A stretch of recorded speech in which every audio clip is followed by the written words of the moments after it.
Thank you for joining us on such short notice. My name is Bowinn Ma, Minister of Emergency Management and Climate Readiness. Today I'm joined by Bruce Ralston, Minister of Forests. I'm honored to be speaking to you today from the territories of the Musqueam, Squamish, and Tsleil-Waututh peoples. Like many people throughout the province, I was deeply horrified to witness the distressing images emerging from West Kelowna late last evening. Last night, and into this morning, the McDougall Creek wildfire traveled towards the city, threatening thousands of people.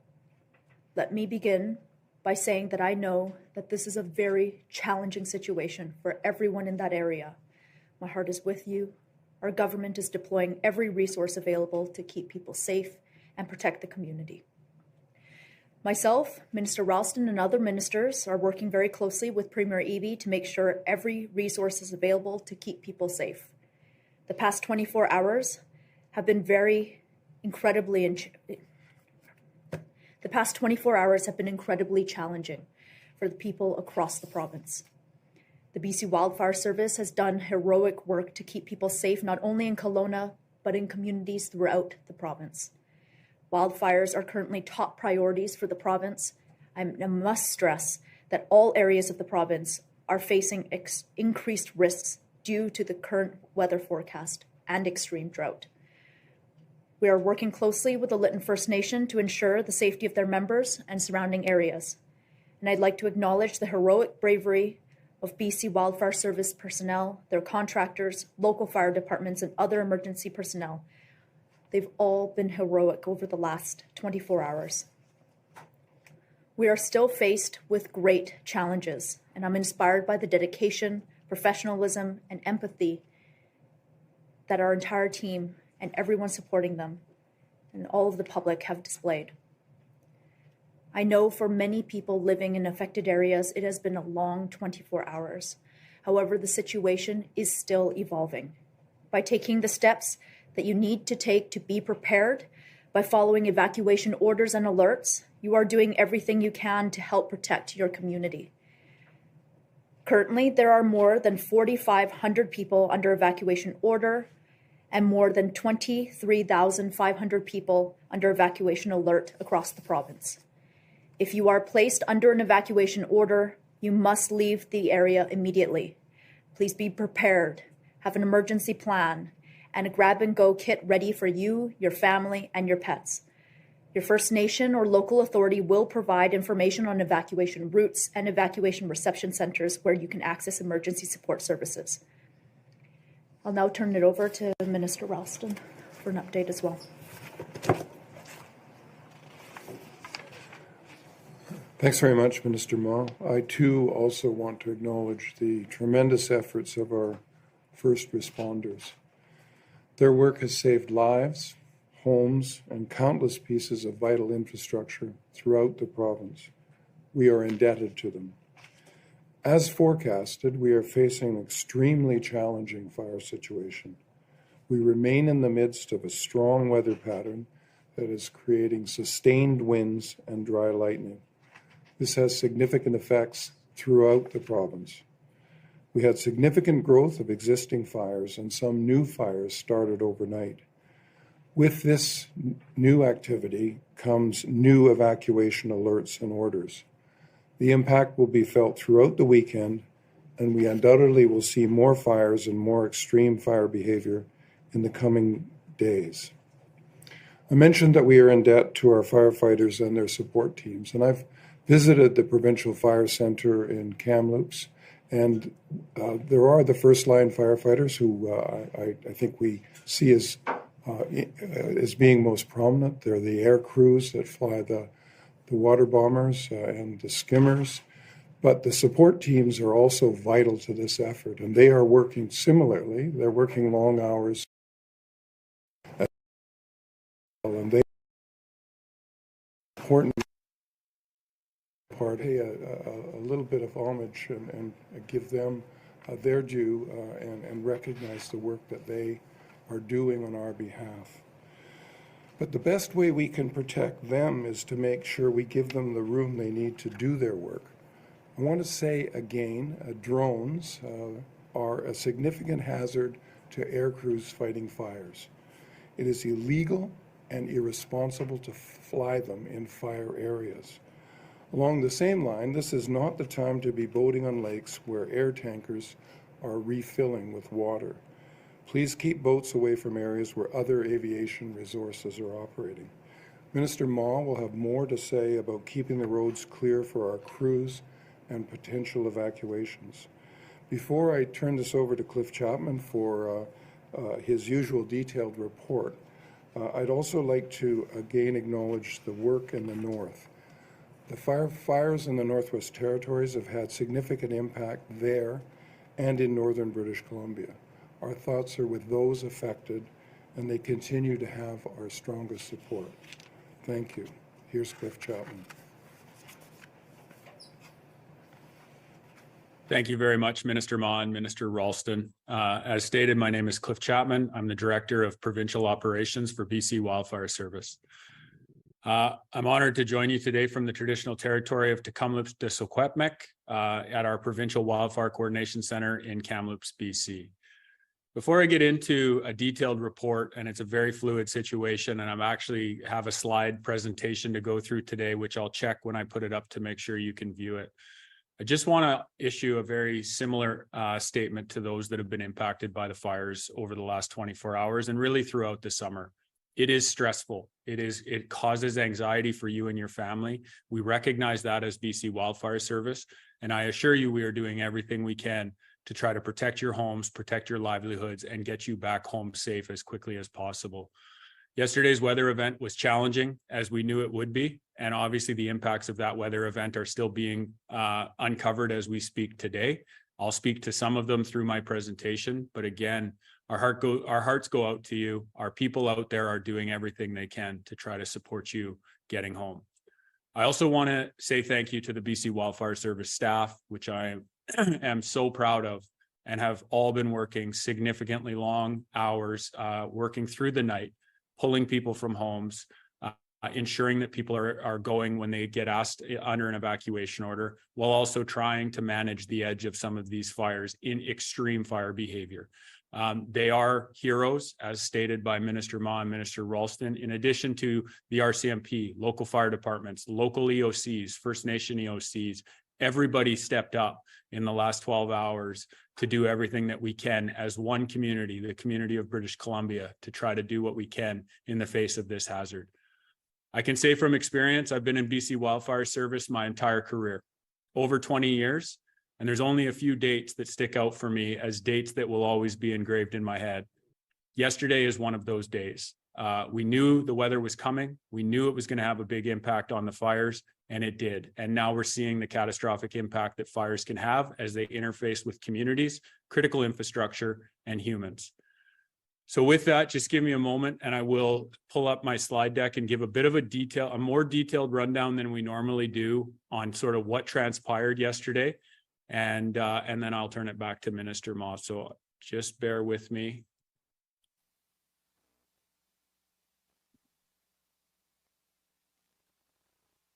And I'll just look for confirmation that we can see it.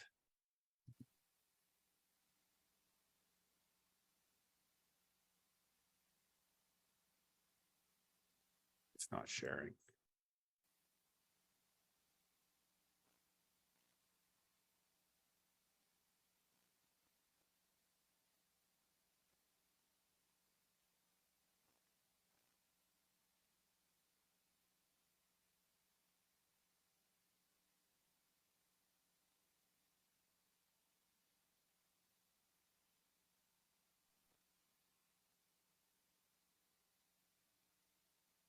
Got it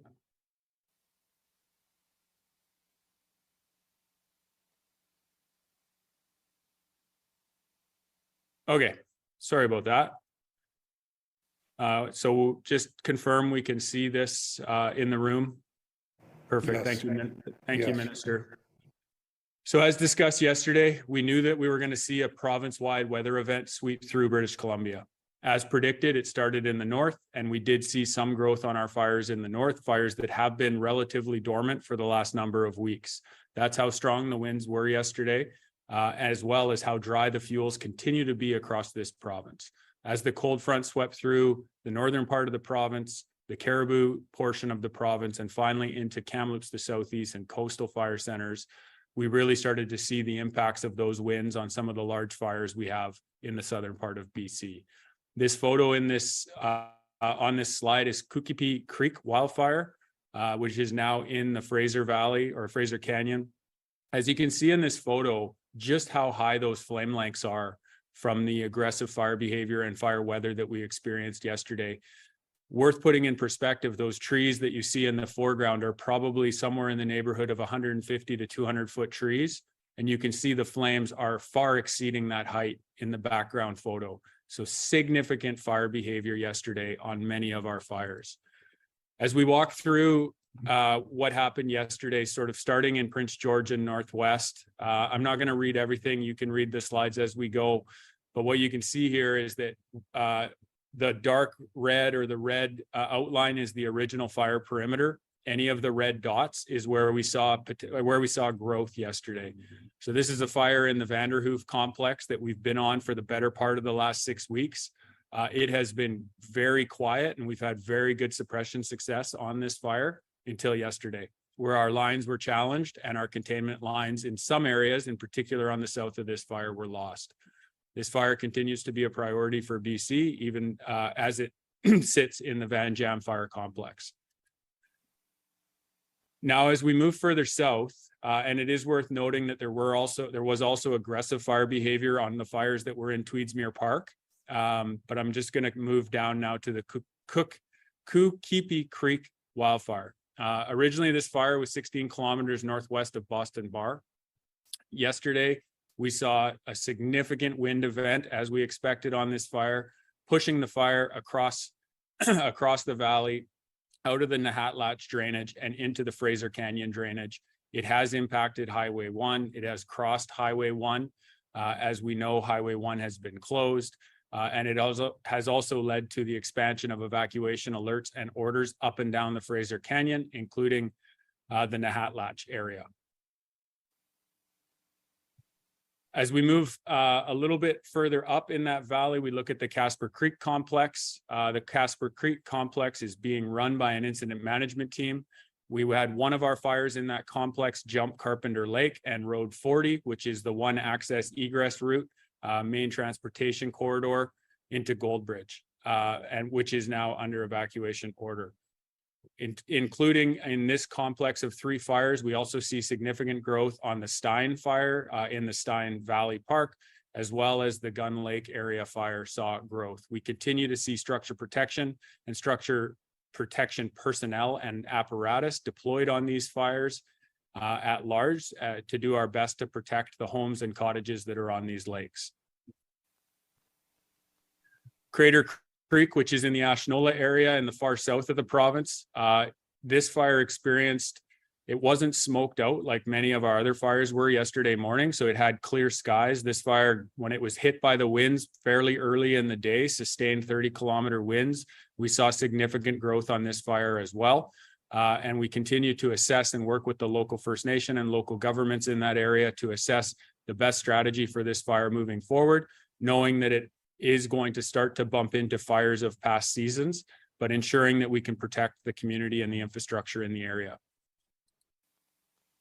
As we move a little bit more into the central BC, right here, we're looking at the Adams Lake complex, and these are the 2 Adams Lake fires. You can see we did see some growth on the west side of Adams Lake as the fire started to sort of try to push down the slope there. Not significant growth on the west, but on the east side of the Adams Lake fire, we see a lot of red dots on that side. I will tell you that we had a planned ignition off of the power line on that fire yesterday to try to secure the line and ultimately protect the North Shuswap. That ignition has been largely successful to this point. We have had a couple of spot fires jump over our containment line, but we have crews and aircraft on those. And it will be our continued effort throughout the day to try to hold and secure that line where we did the planned ignition in the interest of protecting North Shuswap and beyond. The Rossmore Lake fire just outside of Kamloops did not see as significant growth as our other fires. We did lose a containment line on the south end of that fire, and it is into some more heavier timbered fuels, but we are having some success with our suppression efforts on that fire late into last night and again this morning. So at this point in time, the Rossmore Lake fire did not see significant growth towards critical infrastructure, homes, and property. The Southeast Fire Center also experienced the winds. Fortunately, we didn't see the dry lightning show up until very late last night. And even then, it looks like it may have come with a little bit of rain, which is very welcome. One fire that's, well, there's multiple fires in the Southeast Fire Center. The picture you see is Horse Thief Creek, which did see some growth in the northeast corner yesterday. And it is challenging and will continue to challenge our guards for the next 24 hours. Smoke is very visible in and around Panorama. As of 5 p.m. yesterday, most of the growth on the fire was to the west in the low drainage, and crews are working in the Panorama area to clear brush and do everything we can to protect that resort. And finally, the Kelowna, what we're referring to as the McDougall Fire, West Kelowna area and Kelowna. A very, very stressful evening for everyone in that area, the community, our firefighters, the fire departments, the RCMP. As you can see, this fire had significant growth in the last 12 hours. This fire started, and when we originally discovered it, it quickly grew to 100 hectares. It is now north of 6,000 hectares. And we saw, significant challenges with the fire interfacing with people's homes and structures and critical infrastructure. We're still assessing what that looks like as we try to continue to suppress this fire and understand what the impacts of it were through the night last night. The fire continued to display aggressive fire behavior from early in the day all the way through until this morning, and it continues to display aggressive fire behavior this morning. We do have our air tanker resources flying in the area on this fire, as well as fires to the north and south of it that were started yesterday as well. It is worth noting this fire, we cannot confirm that it jumped Okanagan Lake at this point, or if it was a new fire, but there was an additional 2 fires in Kelowna proper that we have been working largely working closely with the local fire department to try to suppress and protect structures on the Kelowna side of this fire. We have an incident management team deployed to this fire, and we have resources there and more en route, including structure protection, heavy equipment, as well as our partnership with the local government and the municipal fire departments in the area as we set up a unified command to attack this fire on all fronts. I would like to take a quick moment to shout out and say thank you to the structure protection resources and team across the province in the last 24 hours. We have mobilized a significant amount of apparatus, human people, contract crews, municipal fire departments, and BC Wildfire Service staff to try to get structure protection to the structures that most critically need it. And so a big thank you to that team for moving equipment across the province, trying to protect people's homes and livelihoods. So with that, I'll end my presentation there. I just 2 quick things before I throw back to Minister Ma. Our priority right now is human and responder safety. As Minister Ma referenced and Minister Ralston referenced, we have had a couple incidents of people who have not adhered to the evacuation orders that are in place. And on a couple different instances last night, we had to send RCMP, fire department staff, and our own staff back into evacuation order zones to try to get people out. That puts their lives at risk. Obviously, the people who choose to stay's lives are at risk, and has a significant toll on the mental and physical health of our staff and those that are there trying to get people out of the way of fires that are very unpredictable, moving extremely fast at rates that we rarely see in British Columbia. Again, I want to encourage everybody, now is not the time to ignore an evacuation order. We need you out of your homes. We need you out of the way so that we can focus on trying to protect those homes and trying to steer the fire away from critical infrastructure and property. I want to thank everyone in BC for your continued support of our staff on the ground, being welcoming to the work that they are doing, thanking them for the work that they are doing. You have no idea how much that means to the people that are out there working countless hours, trying to put an end to what has been an extremely challenging fire season. Thank you very much, and I will throw back to Minister Ma.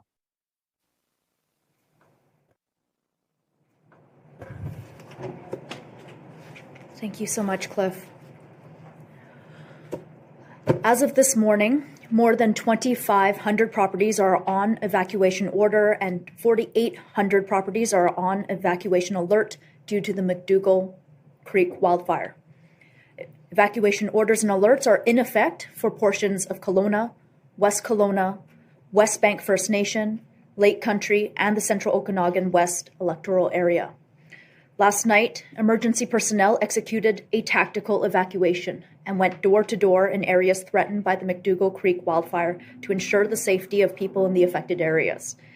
I'm encouraging people that live in the regional district of Okanagan, Central Okanagan, West Kelowna, Kelowna, and West Bank First Nation to reach out to family and friends who may be able to provide shelter. If you live in a high-risk area in other parts of the province, I am also asking you to make those arrangements now as part of your emergency plan. We are in peak tourism season. There is limited availability at hotels and motels. By staying with family or friends, you're helping fellow evacuees who may not have that option, and you are helping our emergency response teams on the ground.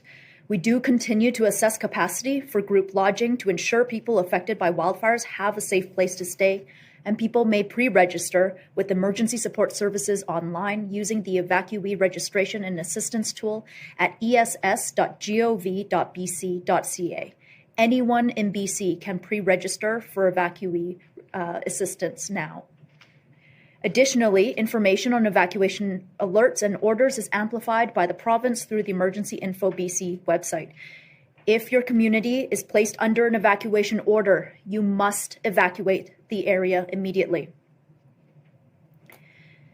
At this time, I'm asking British Columbians and tourists to avoid traveling to the central interior and southeast portions of the province if possible. The central and southeast are facing high risks of wildfires due to the developing situation.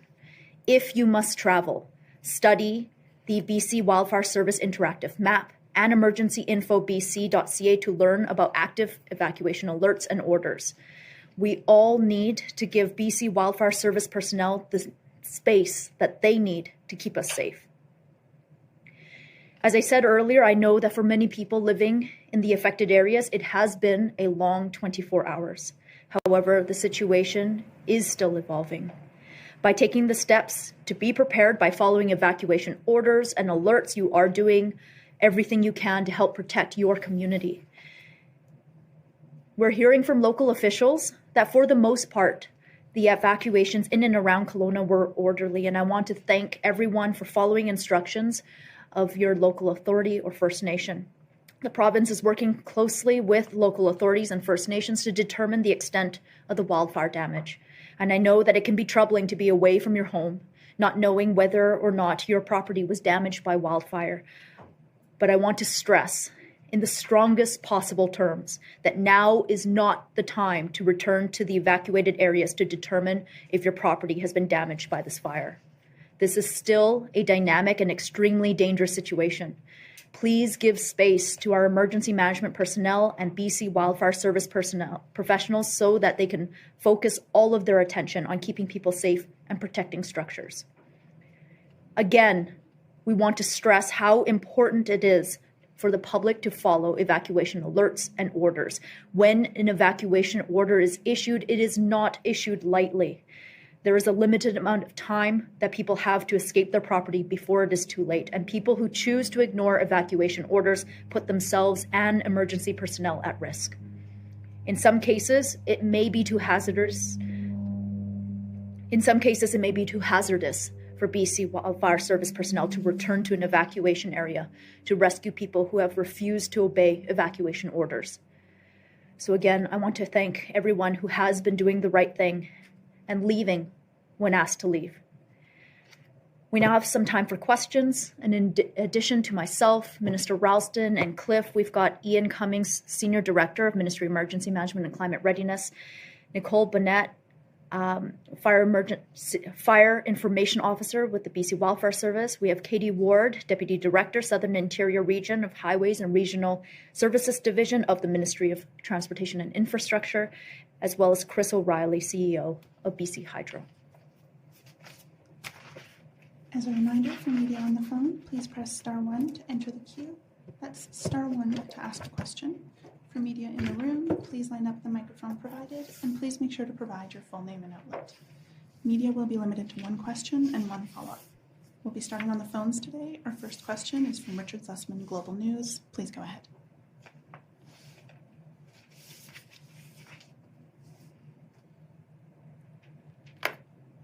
Richard, are you there?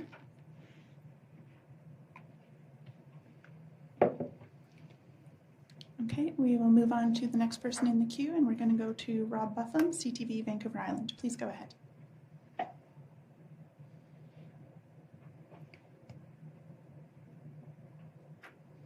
Might be an issue on our end. It's not on our end. Oh, no. All right, yeah. Now we're moving on to Gordon Hoekstra, Vancouver Sun. Please go ahead, Gordon. Can you hear me? We can hear you, yes, thank you.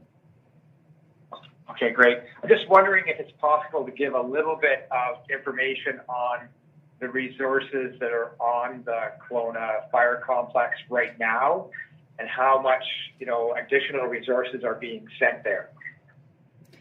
Thank you so much for that question. We'll go to Cliff Chapman, who is likely to have the latest information on that. Thanks for the question. Actually, we did ask our information officer, our communication officer from that incident management team on the fire to join us today. So I will ask Nicole Bonnet to please respond to this question. She'll have more up-to-date information than I will. Thanks, Cliff. If everybody can hear me all right? Yes, go ahead. Perfect. Pardon me. So overnight, last night, there was upwards of 80 structure protection personnel, BC Wildfire Service and RCMP that worked all throughout the night, largely on the evacuation side of things, as well as following the fire front and trying to extinguish the fire as it came down towards homes. So for structure protection and structure defense. Today, we've got additional BCWS resources out there. More structure protection resources will be rolling in throughout the day, as well as aircraft. So there's a number of helicopters assigned to the incident. I think we're looking at 7 by sort of mid-afternoon here. And there have been some air tankers assigned to the incident as well. Some challenges as far as wind go with the skimmer group. So we'll be looking at the larger retardant planes for now. But the numbers are really hard to pin down just because it's so dynamic and there's a lot of resources that are still coming in. And then on top of that, like Cliff touched on earlier, we do have myself and a partial incident management team that's here right now. And an additional half of that team will be rolling in this afternoon. So resources are still ramping up and being assigned as needed.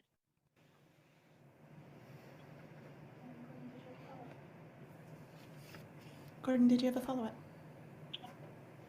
I do. I'm just wondering maybe Cliff or someone else could maybe give me a little bit of characterization. What do you mean exactly by extreme fire behaviors? Yeah, I can speak to it in general terms for what we experienced across the province, and Nicole can speak to it from what she's been seeing and witnessing this morning in Kelowna and West Kelowna.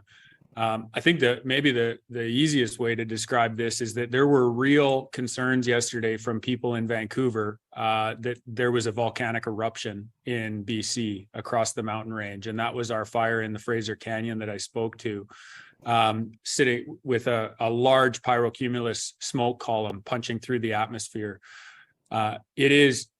And so when we say extreme, it is fast moving fire. We're seeing runs. We saw runs yesterday in the neighborhood of 10 to 12 kilometers with the winds. We're expecting similar, if not stronger winds today, although it is a little bit lighter in temperature. As I showed in the presentation with that first picture, the flame heights on our fires are in excess of 400 to 500 feet. There is very little that response tactics can do with these winds and that type of fire behavior. And so when I say extreme, what it means is that they are moving faster than we can effectively put firefighting resources on them, and obviously making their way towards critical infrastructure and communities. Nicole, maybe you could speak to what you've seen on West Kelowna. Yeah, so From yesterday morning, I believe it was, the fire was burning rank 4, rank 5 by mid-morning, which is normally the time of day where we would see some reduced fire behavior. Typically, peak burning activity is in the afternoon when you reach the hottest, driest part of the day. But with the weather patterns we're seeing in the drought conditions that are out on the ground, we're not getting those recoveries or that reprieve, especially overnight. So last night, the fire remained quite active.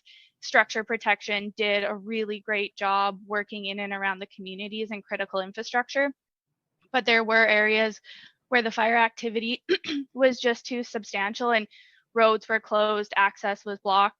And so we're still even seeing that transfer into this afternoon with gusting 30, 40 winds reported about an hour ago now. I'm not sure how that's translating out on site right now, but that's helping sort of increase that fire activity, pick fire activity back up to that rank 4, rank 5. You're going to start to see an organized flame front in the trees. Trees will be candling. And the fire activity is going to move with that wind because the fuels are just so dry. So it's really driving the rate of spread and carrying those ember brands. Next question is going to go to,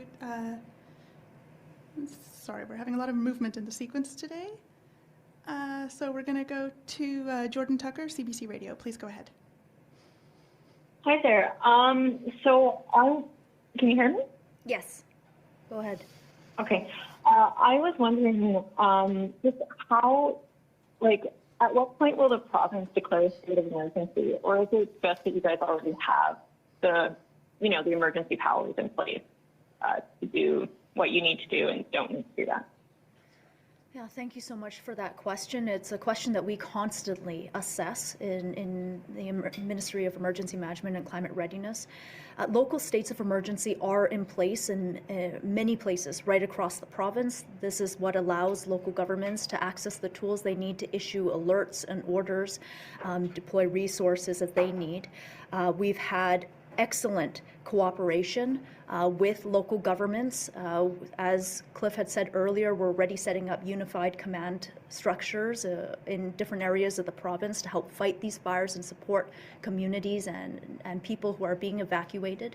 But as I said, we are constantly assessing whether we need additional tools that aren't available through existing legislation.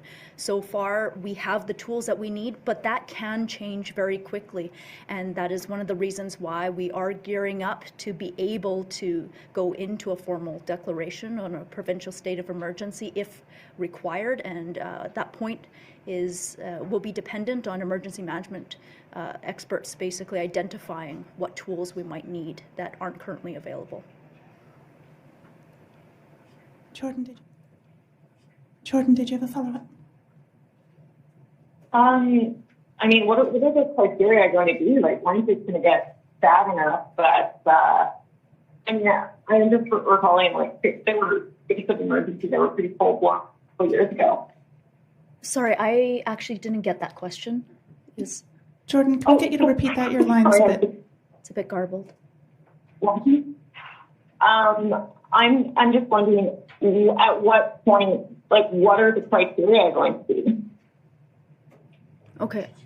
Okay, I think that the question was about at which point a declaration is made. And let me first off be very clear. This is an emergency situation. It is an emergency situation in many regions across the province.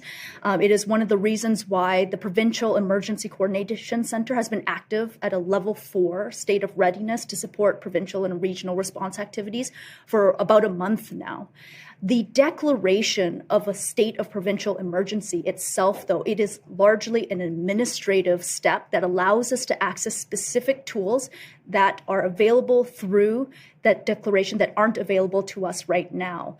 But the tools that we need right now are available to us through the Wildfire Act. And the Wildfire Act allows us to spend whatever it takes to acquire resources, to deploy resources in order to fight wildfires. We're able to access other tools through the Emergency Program Act to support evacuees and communities that are to support evacuees and support communities. We have tools available through the BC Wildfire Service as well as the Ministry of Transportation and Infrastructure to close down highways if we require it. So a lot of the tools that we are actively using and that we need in our response to wildfire and to support evacuees are already available, and that we haven't had to execute a formal declaration on a state of provincial emergency yet means that our regularly available legislative tools are robust. And that is a good thing because we see wildfires every summer.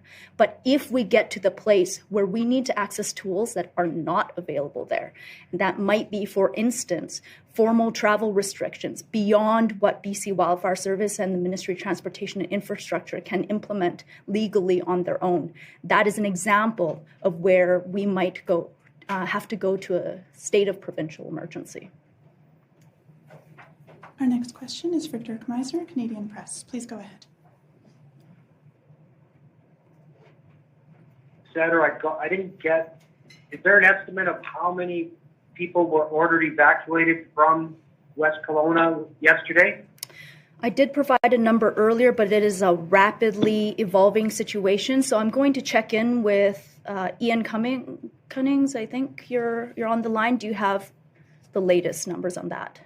Yes, Minister. Not specific to Kelowna, but estimated population under order provincially as a result of wildfire right now is just under 4,500 individuals.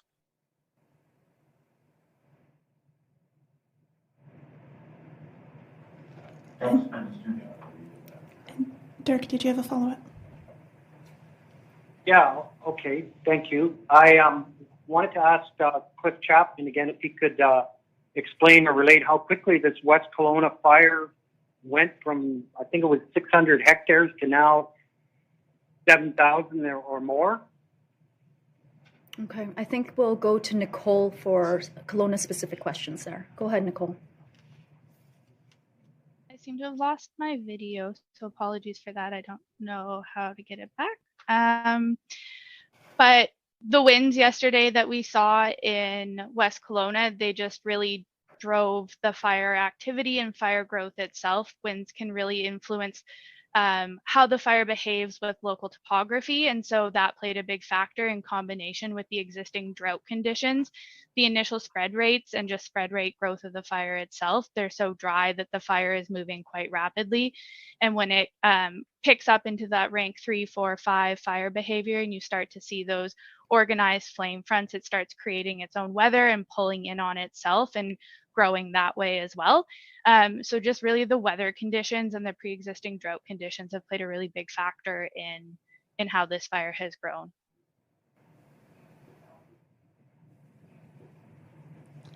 Our next question today is for Tyler Olson, Fraser Valley Current. Please go ahead. Yeah, thanks. You have a highly representative there. The Tukipi Creek fire seems to have overrun the area where work is being done to repair landslide damage on Jackass Mountain. Do you have any information on how the situation with traffic backups and traffic through there was resolved? Thank you so much for that question. We do have someone from the Ministry of Transportation and Infrastructure who may be able to provide some information about how that wildfire is impacting that work. Katie?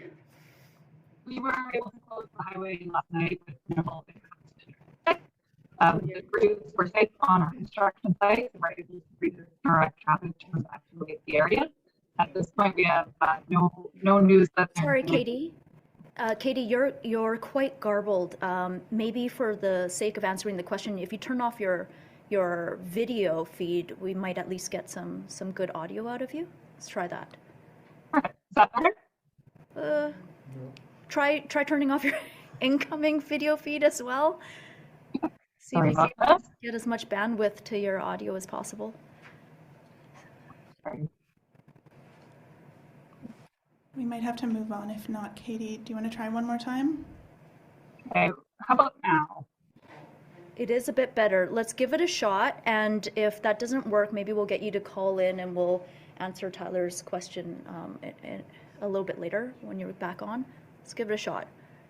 Okay, the crews and the construction site remain safe. We were able to clear traffic from the area with our closure points last night. And it remains an active situation in there. So we are working closely with the local authorities and BC Wildfire Service to assess the highway. Okay, thank you so much for that. Tyler, it is a very dynamic and evolving situation that is actively underway. We may not know the full extent of the impacts until later on. And so hopefully you heard Katie's response there, but I know that it's also important that we'll continue to provide updates as they become available in the future. Tyler, did you have a follow-up? Yeah, thanks. And to one of your wildfire representatives, you mentioned the fire near Gun Lake, the Dawson Creek fire. Video shows the severity of that early this morning. Do you have information on the scale of damage there and whether the nearby community of Gold Bridge was affected? I'll go over to Cliff Chapman for that one, I believe. Thanks for the question. Yeah, as I said, when I was rolling through the slide presentation, there was significant growth on that fire and the surrounding fires around it. We have not been able to confirm whether or not or how many structures were impacted, but we have had word that it does appear that there were structures impacted with the growth last night. In terms of Gold Bridge proper, the primary concern as of last night, and we will confirm that that hasn't changed this morning, was access and egress, with Road 40 being compromised due to fire activity, not Gold Bridge being threatened itself at this point in time. But obviously, as Minister Ma just stated, the situation is dynamic, and that does not mean that Gold Bridge may not have the potential of a wildfire approaching that community. But at this time, the closure the evacuation order was more to do with the fact that the access and egress was going to be compromised due to fire behavior. For our next question, we're going to Lisa Eustace, City News. Please go ahead. Hi there. I wonder if you could talk about, and it should be Kelowna specific, we're just seeing we know that UBC Okanagan is being evacuated, just seeing how close that is to the airport. I'm wondering what kind of risk there is for massive infrastructure like that. Thank you so much for that question. Nicole, are you still on the line there? I am. I don't know what's wrong with the video. I've tried a bunch of things and it doesn't seem to be bringing it back, but I'm still here. Evacuation of UBCO and the sort of Quails Gate area, that's a very new and evolving part of this incident since this meeting here has started. So still waiting to get more details on that. As far as the airport goes, we already had a NOTAM or notice to airmen in place to make sure that there was enough airspace for the helicopters and fixed wing air tanker groups that were working in the area. So the traffic within the airport area itself has already been reduced quite greatly in the last 24 hours here. A follow-up. Did you have a follow-up, Lisa? I'm just wondering if you can talk about the hospital, the preparations there. We know that there's a code orange alert to prepare. What are the expectations? And I guess it's the hope that that will never have to be acted upon. It's a little bit quiet there as well. Question was about hospitals. Could you please repeat that, Lisa? On at the Kelowna General, and I'm just wondering what you think the likelihood is that people will need to be brought to the hospital. Is the standard that there is a code orange alert to prepare for casualties? Okay, I think I got that. I think I got that question. No, I'm not sure. Lisa, was that a question about? Sorry, go ahead. Yeah. Maybe we can get you to try that one more time, just really slowly and clearly, please. Sure. Just about the preparations at the hospital, is that standard, or is there a real concern that people could be injured? Okay, thank you so much for that. I understand that the health authority has confirmed that it is at a code orange alert at this time, preparing for code orange in cases it's referred to. But I think I'm going to pass it over to Ian, who probably is able to speak to this a little bit more articulately than I'm able to. The information that we have at this time from Kamloops General is it's preparatory at this time. Should code orange be needed, meaning more casualties coming into the hospital than can be expected. But at this time, that's preparatory in nature only. There's nothing to indicate that could happen, but they're being prudent and prepping for it just in case. Back to you, Minister. And Ian, to confirm, you were referring to Kelowna General. I think you said Kamloops General. Yes, Kelowna General. Okay, thank you so much. Thank you. For our next question, we're coming back to Richard Sussman, Global News. Please go ahead. I am sorry about that. We're actually on our way to Kelowna now, and the cell reception is not great.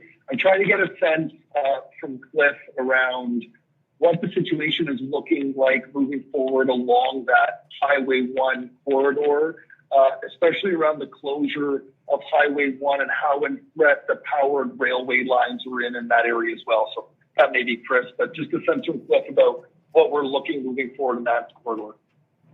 Go ahead, Cliff.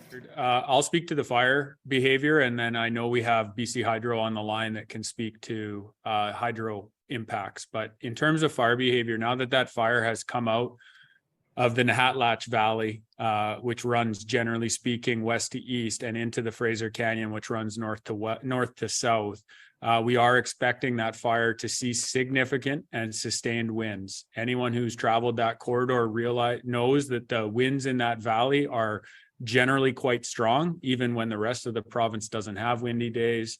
And so we are anticipating significant wind in that valley, very similar to what we saw yesterday. And that fire has the potential to go north, as well as to continue trending to the east towards into the interior of the province. So as we've discussed, we are expecting winds to be sustained through the rest of today, this evening, and into tomorrow. So it really is a critical 36 hours on all of our fires, but in particular, the one that you've asked about, we are expecting that fire to continue to grow as we continue to try to evaluate evacuation orders and alerts, protect structures, and do what we can to steer that fire away from the communities that are in that valley, which, as we all know, have been devastated by fire over the last number of years. Maybe I'll see if someone from Hydro can speak to the hydro impacts. And then your question around the rail lines, it does sound like they have been impacted. I don't know the severity of that impact at this time. Yeah, it's Chris O'Reilly here from BC Hydro. So we have had impacts to our infrastructure across the province from a number of these fires. We really appreciate and are grateful for the work of BC Wildfire Services who are working to protect our structures. I think the major system is in the major transmission lines are in reasonable shape now. We do have periodic outages from time to time due to smoke, and that affects some of the equipment, the protection equipment. But generally, our main backbone is intact, and we're working to ensure the safety of our customers, of the first responders, and our own crews who are active across the province around our infrastructure right now. Richard, did you have a follow-up? Richard, did you have a follow-up? I do, and I'm sorry if this is a repeat. I got cut off while we were working through the Coquihalla. In terms of evacuations, how prepared are we if there are mass evacuations out of West Kelowna and Kelowna, in addition of what we already have, and what sort of resources are being sent to the area potentially to support the potential of more evacuations? Ministry of Emergency Management and Climate Readiness, our teams are regularly doing pre-planning work with communities to assess accommodations capacity and need. That being said, we are asking people who are in high-risk areas to reach out to their family and friends in other areas of the province to establish billeting, potential opportunities for billeting with their family and friends, so that we can focus our emergency support services, in particular on the accommodation side, on people who do not have that option. And so there will be many evacuees who do have the option to go to family and friends, asking them to make those arrangements now. It is an incredibly dynamic situation. We are establishing group lodging capacity right across the province. We currently have about 1,500 group lodging facilities. And then, of course, we're working with commercial accommodations, hotels and motels to working with them to accommodate evacuees as well. But we do need help from the public to have that emergency plan in place and to reach out to family, friends, and other areas of the province as part of that. Ian, do you have any other additional updates you can tell us right now? Yes, Minister. We do, as you mentioned, our Regional Operations Center in Kamloops has been working for quite some time. Now, we do have group lodging sites set up with the Kamloops First Nations, City of Kamloops, as well as Salmon Arm, in addition to some other locations in the northern part of the province, should that be required, as well as the Fraser Valley. So a number of alternatives that are there, but as the Minister has mentioned, we do need the public's assistance in wherever possible, arranging accommodation with family and friends. That's my update. Back to you, Minister. Thank you so much. Thank you so much. Our next question is for Wolf Deppner, Black Press. Please go ahead. Yes, thank you for taking my question. Back to the evacuation issue in Kelowna. So from what I understand, the fire has been shifting southward toward UBC and toward UBCO and into Kelowna. That's near Highway 97. How concerned are you right now that the fire might jump Highway 97 at the north end and then jump again Highway 97 on the other side in West Kelowna and then potentially cut off escape routes for Kelowna residents?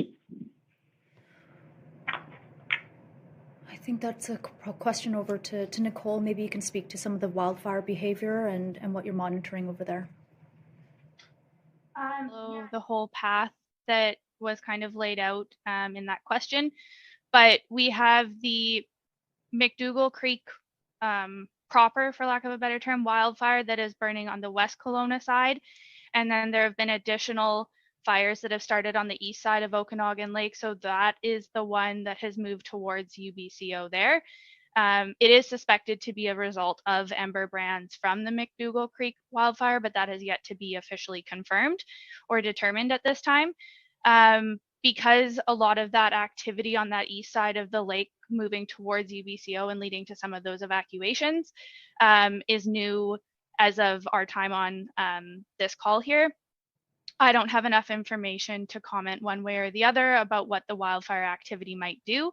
I guess what I will just say, though, is that we've seen significant growth on a lot of these fires. A lot of it is wind driven, and due to the conditions, it is likely that we will continue to see these fires spread quite quickly. How that wind presents on site with the local topography will really influence the way that the fire grows and the direction that the fire moves in.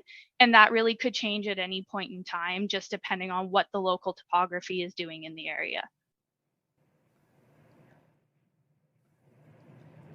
Wolf, did you have a follow-up? Yes, I do. Thank you. So earlier we heard that 3,500 people in the area in the central Okanagan, Kelowna, West Kelowna, have received orders to evacuate. What, if any, internal numbers do you have that might forecast where that number might be, say, at the end of the day by tomorrow? You know, this is a rapidly evolving situation, very dynamic. I don't know that it's helpful to provide anticipatory numbers here. It is a situation that we are managing actively and right now. But what I will say is that we do an enormous amount of pre-planning work with the emergency operations centers in communities to prepare for various scenarios. Aside from that, maybe I'll check in with Ian Cummings to see if he has any updates that he can offer that might be relevant here. Correct, Minister. The planning with that would reside with the local authority emergency operations center. So I don't have what their advanced planning numbers would be as they work with the BC Wildfire Service to determine what potential growth on the fire may look like. As you've heard with the rapidly evolving situation, that can be quite difficult to nail down. But I do know that the Joint Emergency Operations Center in the Kelowna area is actively looking at that. Back to you, Minister. Our next question is for Zhao Zhu, Globe and Mail. Please go ahead.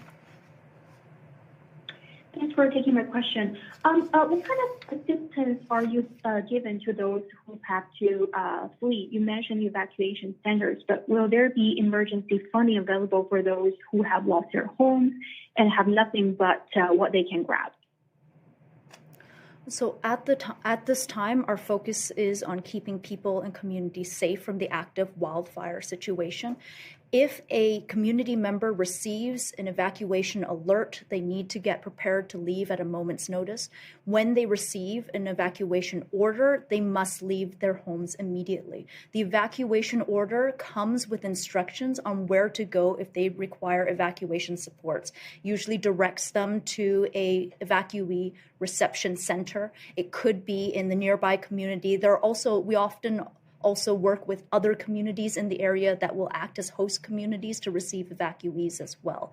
Through the Emergency Support Services Program, evacuees who require support can get assigned accommodations. They can get per diems to support incidentals and food and clothing and other things that they need during that evacuation as well.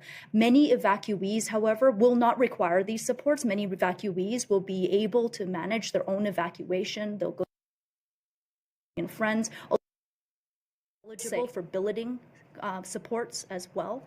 And so that the choice to go to family and friends does not completely cut you off from emergency support services.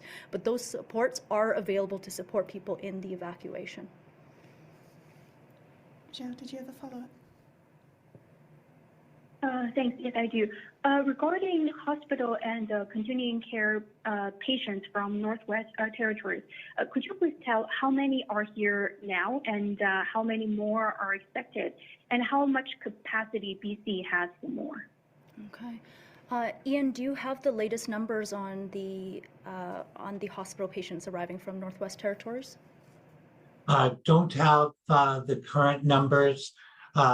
We're still working on those, Minister, but the Ministry of Health has set up an assessment center at YVR Airport and have been working with Northwest Territories Health to be able to accommodate patients that needed to be evacuated out of the Northwest Territories into British Columbia, but we don't have current numbers at this time. Why don't we follow up with you once we've been able to connect with our colleagues over at Health? Like I said, even that evacuation support or the support work we're doing for Northwest Territories is also evolving, and so we'll follow up with our colleagues at Health and get back to you. Our next question is for Mary Griffin, Check News. Please go ahead. Experts like yourself and stuff that I interviewed today. We're trying to throw the Blood story here, but yeah. Sorry, Mary, you're not Really, Hello. could you try it again? Oh, there, it's much better. Try that. Hi. Hello. Can you hear me? I'm sorry. Can you hear me? Yes, we can hear you now.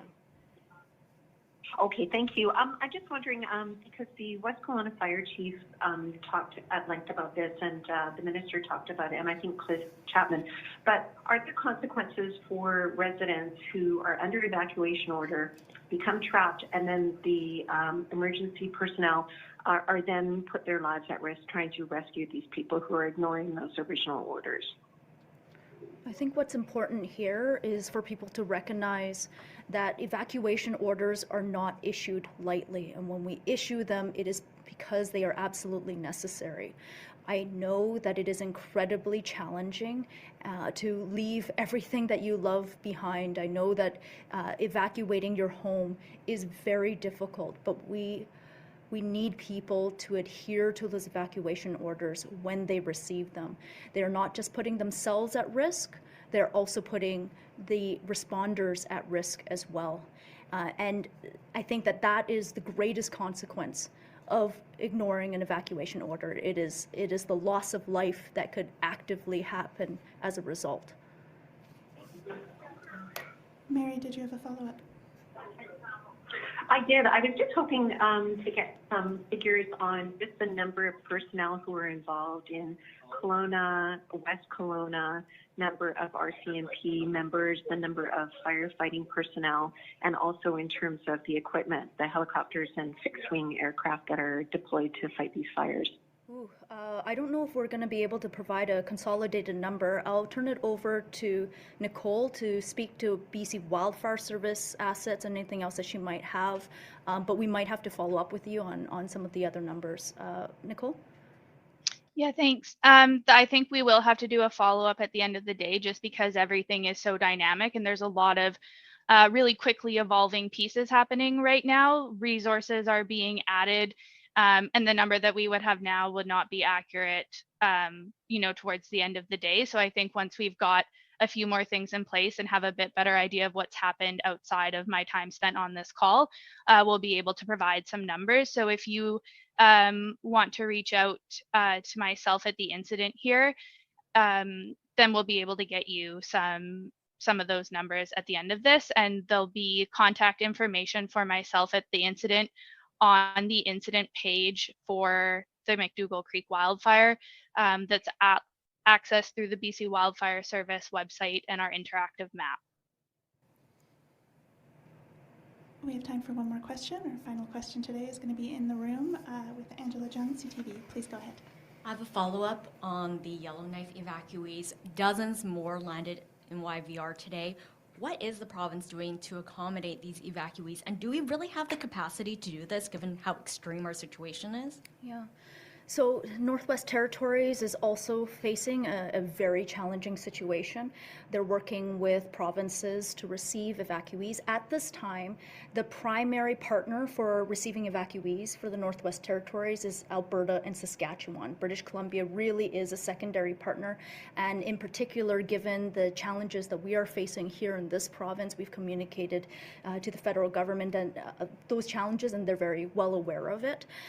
So far, for what we have over at YVR, we do have a reception center for folks coming in from the Northwest Territories. It's staffed with folks from the City of Vancouver, EMCR, Salvation Army is providing emergency support service triaging there. We're working together to basically assess folks who are landing. So far, most of the people who have landed at YVR from Northwest Territories has not required emergency support services. They have arrived under their own resources. They have their own plan. They're on their way. Where we are providing support so far is on the health side. We can provide those updated numbers. As of yesterday, we were expecting about 55 people, 55 patients and care home residents, and I don't know where we actually ended up landing because, again, everything is changing very quickly. But most folks that are landing in YVR from Northwest Territories so far are coming on their own resources.